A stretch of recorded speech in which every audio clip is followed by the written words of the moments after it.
Capítulo 13. Naquele primeiro dia, quando Muad'Dib cruzou as ruas de Arrakina com sua família, algumas pessoas no caminho lembraram-se das lendas e da profecia e arriscaram-se a gritar Mardi! Mas seu grito foi mais uma pergunta que uma afirmação, pois então só podiam esperar que ele fosse a Lisan al-Gaib das profecias, a voz do mundo exterior. Concentraram sua atenção também na mãe, porque tinham ouvido falar que ela era uma Bene Gesserit, e era óbvio que ela era como as outras Lisan al-Gaib. Excerto do Manual de Muad'Dib da Princesa Irulan. O Duque encontrou Tuff Hawat sozinho na sala de canto que um guarda havia lhe apontado. Ouvia-se o som de homens instalando o equipamento de comunicações na sala ao lado, mas o lugar estava razoavelmente tranquilo. O Duque deu uma rápida olhada ao redor quando Hawat se levantou atrás de uma mesa atulhada de papéis. Era um recinto de paredes verdes que exibia além da mesa 3 cadeiras suspensas, das quais o H dos Harkonnen tinha sido removido às pressas, deixando uma mancha de cor imperfeita. As cadeiras estão livres, mas são bastante seguras, Hawat disse. Onde está Paul, Sir? Eu o deixei na sala de conferências. Espero que descanse um pouco agora que não estou lá para distraí-lo. Hawat concordou com a cabeça. Foi até a porta que dava para a sala contígua, fechou-a, isolando o barulho de estática e descargas elétricas. Tuffer, Lerou disse. Estou interessado nas reservas de especiaria dos Harkonnen e do Império. Milord? O Duque mordeu os lábios. Os armazéns podem ser destruídos. Levantou uma das mãos quando Hawat fez menção de falar. Ignore o estoque do Imperador. No fundo, ele adoraria ver os Harkonnen em dificuldade financeira. E o Barão poderá objetar se algo que ele não admite ter for destruído? Hawat chacoalhou a cabeça. Temos poucos homens disponíveis, Sir. Use alguns dos homens de Edarro. E talvez alguns Freemen gostem da ideia de sair um pouco do planeta. Um ataque de surpresa a Giri Primo? A distração tem suas vantagens táticas, Tuffer. Como quiser, milord. Hawat se virou para sair, e o Duque viu indícios de nervosismo no velho. Pensou. Talvez ele ache que desconfio dele. Deve saber que tenho informações particulares sobre traidores. Bem, melhor aplacar seus temores imediatamente. Tuffer, ele disse. Como você é um dos poucos nos quais posso confiar completamente, há um outro assunto que precisa ser discutido. Nós dois sabemos que a vigilância deve ser constante para impedir traidores de se infiltrarem em nossas forças. Mas tenho 2 informações novas. Hawat se virou e encarou o Duque. E Lerou repetiu o que Paul havia lhe contado. Em vez de acarretar a intensa concentração dos Mentat, as informações se fizeram aumentar a agitação de Hawat. Lerou estudou o velho e sem demora disse: Você anda escondendo alguma coisa, amigo velho. Eu deveria ter desconfiado quando o vi tão nervoso durante a reunião do Estado-Maior. O que era tão perigoso que você não poderia despejar diante de todos os presentes? Hawat repuxou os lábios manchados de safo, que se reduziram a uma linha tensa e retilínea contornada por rugas minúsculas. Conservaram sua rigidez enrugada quando ele falou.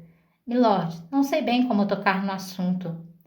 Nós já ganhamos muitas cicatrizes um pelo outro, Tuffer, disse o Duque. Você sabe que pode tocar em qualquer assunto comigo. Hawat continuou a encará-lo pensando. É disso que gosto mais nele. Este é o homem honrado que merece toda a minha lealdade e meus serviços. Por que tenho de magoá-lo? Bem, Lerou exigiu. Hawat deu de ombros. É um fragmento de bilhete. Nós o tomamos de um mensageiro Harkonnen. O bilhete deveria chegar às mãos de um agente chamado Pardee. Temos bons motivos para acreditar que Pardee era o cabeça da resistência Harkonnen aqui. O bilhete é algo que pode ter grandes consequências ou consequência nenhuma. Está sujeito a várias interpretações. Qual é o conteúdo delicado desse bilhete? Fragmento de bilhete, milord. Incompleto. Estava impresso em filme mini-micro, com a usual cápsula de destruição anexa. Interrompemos a ação do ácido pouco antes de se apagar tudo, deixando apenas um fragmento. O fragmento, contudo, é extremamente sugestivo. É? Hawat esfregou os lábios. Diz o seguinte. Eto nunca irá desconfiar, e quando o golpe partir de alguém que ele ama, O fato de saber quem já foi bastará para destruí-lo. O bilhete estava selado com o sinete do próprio barão, que eu mesmo autentiquei. Sua suspeita é bem óbvia, o duque disse, e sua voz se tornou subitamente gélida. Preferia antes cortar meus braços a magoar Milord, Howard disse. Milord, e se... Lady Jessica, Leiro disse, e ele sentiu que a raiva o consumia. Você não conseguiria arrancar a verdade desse tal Pardee? Infelizmente, Pardee não estava mais entre os vivos quando interceptamos o mensageiro. Tenho certeza de que o mensageiro não sabia o que portava. Entendi. Leiro chacoalhou a cabeça, pensando, que vigarice. Não deve ter fundamento. Conheço minha mulher. Milord, se... Não, o duque gritou. Há aí um erro que... Não podemos ignorar, milord. Ela está comigo há 16 anos. Houve inúmeras oportunidades para... Você mesmo investigou a escola e a mulher. Howard falou com amargura. É bem sabido que algumas coisas me escapam. É impossível, estou dizendo. Os Harkonnen querem destruir a linhagem Atreides, ou seja, Paul também. Já tentaram uma vez. E uma mulher seria capaz de conspirar contra o próprio filho? Talvez ela não esteja conspirando contra o filho e o atentado de ontem poderia ter sido uma farsa inteligente. Não poderia ter sido uma farsa. Sir, ela não deveria saber quem foram seus pais, mas e se soubesse? E se fosse uma órfã? Uma menina que ficou órfã, por exemplo, por causa de um Atreides? Ela já teria agido tempos atrás, envenenado minha bebida, um estilete no meio da noite. Quem teve a oportunidade melhor? Os Harkonnen querem destruí-lo, milord. A intenção deles não é simplesmente matá-lo. Há uma série de distinções sutis na Canley. Poderia ser a obra-prima das vendetas. O duque deixou caírem os ombros. Ele fechou os olhos, parecendo velho e cansado. Não pode ser, ele pensou. A mulher abriu seu coração para mim. Que melhor maneira de me destruir do que semear a desconfiança em relação à mulher que amo? Ele perguntou. Uma interpretação que já cogitei, Howard disse. Ainda assim, o duque abriu os olhos, fitou Howard pensando. Deixe-o desconfiar. A função dele é desconfiar, não a minha. Talvez, se eu aparentar acreditar nisso, outro homem possa ficar descuidado. O que sugere? Sussurrou o duque. Por ora, monitoramento constante, milord. Ela deve ser vigiada o tempo todo. Providenciarei para que seja feito com discrição. Idaho seria a escolha ideal para o serviço.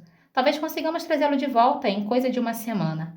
Há um jovem em treinamento na tropa de Idaho que pode ser o substituto perfeito para enviarmos aos Freemen. Ele é um diplomata talentoso. Não coloque em risco nossa cabeça de ponte entre os Freemen. Claro que não, sir. E quanto a Paul? Talvez possamos alertar o Dr. Yu. Leiro deu as costas a Howard. Deixo isso em suas mãos. Serei discreto, milord. Pelo menos posso contar com isso, Leiro pensou, e disse. Vou caminhar um pouco. Se precisar de mim, estarei dentro do perímetro. O guarda pode. Milord, antes de ir, tenho um filme-clipe que Vossa Alteza deveria ver. É uma análise aproximada de primeira ordem da religião Freeman. Deve estar lembrado que me pediu um relatório a respeito. O duque se deteve e falou sem se virar. Não pode esperar? Claro, milord. Mas milord perguntou o que estavam gritando. Era Mahdi. E a palavra era dirigida ao jovem mestre. Quando eles... A Paul? Sim, milord. Eles têm uma lenda aqui, uma profecia, de que um líder virá, filho de uma Bene Gesserit, para conduzi-los à verdadeira liberdade. Segue o conhecido padrão messiânico. Eles pensam que Paul é esse...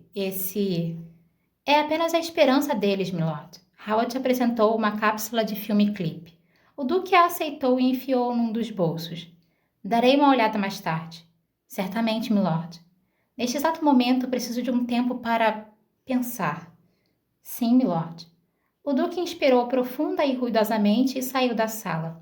Pegou à direita no corredor, começou a andar com as mãos às costas, prestando pouca atenção aonde estava.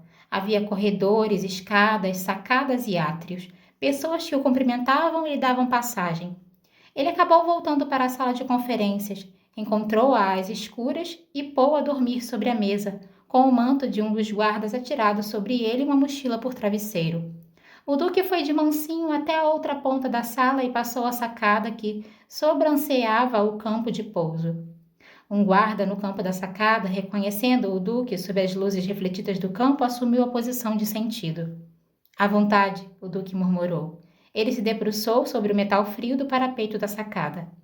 A quietude que antecedia o amanhecer baixara sobre a bacia desértica. Ele ergueu os olhos. Logo acima, as estrelas eram um chale de lantejoulas sobre o negro azulado.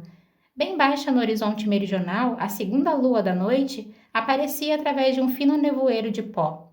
Uma lua inacreditável que olhava para ele com uma luz cínica. Observada pelo duque, a lua mergulhou sob os penhascos da muralha escudo, cobrindo-os de açúcar, e na súbita intensidade da escuridão ele sentiu frio. Pôs-se a tremer. Foi tomado pela raiva. Os Harkonnen me prejudicaram. Acossaram e caçaram pela última vez, ele pensou. Não passam de montes de estrume com a mentalidade de prebostes de aldeia. E é aqui que eu vou lutar. E ele pensou com um quê de tristeza. Tenho de governar com mão forte e olhar vigilante, como o gavião entre as aves menores. Inconscientemente, a mão dele roçou o emblema do gavião em sua túnica. No leste da noite brotou um feixe luminoso de penumbra, seguido de uma opalescência nacarada que ofuscou as estrelas. Aproximava-se a longa e tangente manobra da alvorada, incendiando o horizonte acidentado. Era uma cena de tamanha beleza que prendeu toda a atenção dele. Algumas coisas são inigualáveis, ele pensou. Nunca tinha imaginado que algo ali poderia ser tão belo quanto aquele horizonte vermelho e fragmentado, quanto os penhascos purpúreos e ocres. Depois do campo de pouso, onde o fino orvalho da noite havia insuflado vida nas sementes breves de araques, ele viu imensos aglomerados de flores vermelhas e, atravessando-os, uma trilha clara de violeta, com pegadas gigantescas. É uma linda manhã, Sir, o guarda disse. É sim. O duque balançou afirmativamente a cabeça, pensando. Talvez possamos vir a gostar deste planeta. Talvez ele possa se tornar uma boa pátria para meu filho. E então ele viu os vultos humanos que entravam nos campos floridos, varrendo-os com estranhos utensílios semelhantes a foices, colhedores de orvalho. A água era tão preciosa ali que até o orvalho tinha de ser recolhido. E talvez possa ser um lugar medonho, o duque pensou. Capítulo 14. Provavelmente não existe epifania mais terrível do que o instante que descobrimos que nosso pai é um homem de carne e osso, excerto de Frases Reunidas de Muad'Dib da Princesa Irulan. O duque disse, Paul, vou fazer uma coisa abominável, mas necessária. Ele estava ao lado do farejador de venenos portátil que haviam trazido para o café da manhã na sala de conferências. Os apêndices sensores da coisa pendiam inertes sobre a mesa, fazendo Paul se lembrar de um inseto estranho e recém-morto. A atenção do duque se voltava para fora, para o campo de pouso e seu turbilhão de pó, com o céu da manhã ao fundo. Paul tinha diante dele um leitor carregado com um filme-clipe curto sobre as práticas religiosas dos Freemen. O clipe tinha sido compilado por um dos especialistas de Howard, e Paul ficou transtornado com as referências a si próprio. Mahdi, Lisan al-Gaib. Se fechasse os olhos, era possível recordar os gritos da multidão. Então é essa a esperança deles, pensou. E lembrou-se do que a velha reverenda madre tinha dito. Kwisatz Haderach. As lembranças feriam sua sensação de propósito terrível, matizando aquele mundo estranho com uma impressão de familiaridade que ele não conseguia entender. Uma coisa abominável, o duque repetiu. Como assim, senhor? Leiro se virou, olhou para o filho de cima a baixo. É que os Harkonnen querem me levar a desconfiar de sua mãe. Não sabem que seria mais fácil desconfiar de mim mesmo. Não entendi, senhor. Leiro voltou a olhar para fora. O sol branco estava bem alto em seu quadrante matutino. A luz leitosa realçava as nuvens de poeira fervilhantes que transbordavam para os desfiladeiros cegos entremeados na muralha escudo. Lentamente, falando com vagar para conter sua raiva, o duque explicou a Paul o bilhete misterioso. O senhor poderia muito bem desconfiar de mim, Paul disse. Eles precisam pensar que tiveram êxito, disse o duque. Precisam pensar que sou idiota a esse ponto. Tem de parecer real. Nem sua mãe pode saber da farsa. Mas, senhor, por quê? A reação de sua mãe não pode ser fingida. Ah, ela sabe fingir muito bem, mas tanta coisa depende disso. Espero desentocar um traidor. Precisa parecer que fui completamente enganado. É preciso magoá-la dessa maneira para que sua mágoa não seja maior mais tarde. Por que está me contando isso, pai? Eu poderia deixar escapar alguma coisa. Não estarão vigiando você por conta disso, o Duque explicou. Você irá guardar segredo. É preciso. Ele andou até as janelas e falou sem se virar. Dessa maneira, se algo me acontecer, você poderá contar a verdade a ela. Que nunca duvidei dela, nem pelo mais breve instante. Quero que ela saiba disso. Paul reconheceu o pensamento fatalista nas palavras do pai e disse rapidamente: Nada irá lhe acontecer, senhor. Fique quieto, filho. Paul olhou fixamente para as costas do pai, vendo o cansaço na inclinação do pescoço, no alinhamento dos ombros, nos movimentos vagarosos. O senhor está só cansado, pai. Eu estou cansado, o Duque concordou. Estou cansado moralmente. A degeneração melancólica das casas maiores talvez tenha finalmente me atingido, e fomos tão fortes um dia. Paul se enfureceu e disse: Nossa casa não degenerou. Não? O Duque se virou, encarou o filho, revelando círculos escuros sob os olhos severos e um sorriso cínico na boca. Eu deveria me casar com sua mãe, fazê-la duquesa, mas minha condição de solteiro dá a algumas casas a esperança de que possam se aliar a mim por meio de suas filhas casadouras. Ele deu de ombros. Por isso Minha mãe já me explicou isso. Nada angariaria mais lealdade para um líder do que um ar de bravura, disse o Duque. E, portanto, eu cultivo um ar de bravura. O senhor é um bom líder, Paul protestou. Governa bem. Os homens o seguem de boa vontade e o amam. Meu departamento de propaganda é um dos melhores, o Duque disse. Voltou-se mais uma vez para fitar a bacia lá fora. As possibilidades para nós, aqui em Arrakis, são maiores do que o Imperium conseguiria imaginar, mas às vezes acho que teria sido melhor se tivéssemos fugido, desertado. Às vezes gostaria que pudéssemos mergulhar de volta no anonimato das massas, ficar menos expostos a... Pai! Sim, estou cansado, o Duque disse. Sabia que estamos usando resíduos da especiaria como matéria-prima e já temos nossa própria fábrica de filme? Como? Não podemos ficar sem filme, disse o Duque. Senão, como poderíamos inundar as vilas e a cidade com nossas informações? O povo precisa saber que somos bons governantes. Como viria a saber se não o informássemos? O senhor deveria dormir um pouco, Paul sugeriu. O Duque voltou a olhar para o filho. Arrakis tem uma outra vantagem que quase esqueci de mencionar. A especiaria está em tudo. Nós a respiramos e comemos em quase tudo. E descobri que isso confere uma certa imunidade natural a alguns dos venenos mais comuns do Manual dos Assassinos. E a necessidade de vigiar cada gota de água submete toda a produção de alimentos. A cultura de levedo, a hidropônica, o Tchemavt, tudo. A mais rígida fiscalização. Não podemos eliminar grandes segmentos de nossa população com o veneno, e tampouco podemos ser atacados dessa maneira. Arrakis nos torna morais e éticos. Paul começou a falar, mas o Duque o interrompeu dizendo: Preciso de alguém para quem contar essas coisas, filho. Ele suspirou. Voltou a olhar para a paisagem ressequida, onde até mesmo as flores tinham desaparecido naquele momento, pisoteadas pelos corredores de orvalho, secas sob o sol da manhã. Em Caleidan, governávamos com a força do ar e do mar, o Duque disse. Aqui, temos de descobrir a força do deserto. Este é o seu legado, Paul. O que será de você se algo me acontecer? Não será uma casa de desertores, e sim uma casa de guerrilheiros, em fuga, caçada. Paul buscou as palavras em vão, não encontrou nada para dizer. Nunca tinha visto o pai tão desanimado. Para manter Arrakis, o Duque continuou, nós nos vemos confrontados por decisões que podem nos custar nosso amor próprio. Ele apontou lá para fora, para o estandarte verde e preto dos Atreides que pendia flaccidamente de um mastro no limite de campo do pouso. Aquele nobre estandarte poderia vir a representar muita maldade. Paul engoliu em seco. As palavras de seu pai estavam prenhas de futilidade, uma ideia fatalista que deixou o menino com a sensação de vazio no peito. O Duque tirou uma pastilha antifadiga de um dos bolsos e a engoliu a seco. Poder e medo, disse. Os instrumentos da arte de governar. Tenho de mandar reforçar seu treinamento como guerrilheiro. Naquele filme-clipe ali, chamam você de Mahat Lisan Al-Gaib. Como último recurso, você pode se aproveitar disso.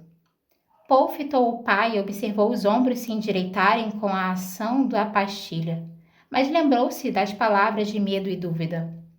O que está atrasando tal ecólogo? O Duque resmungou. Mandei Tuffer trazê-lo aqui logo cedo.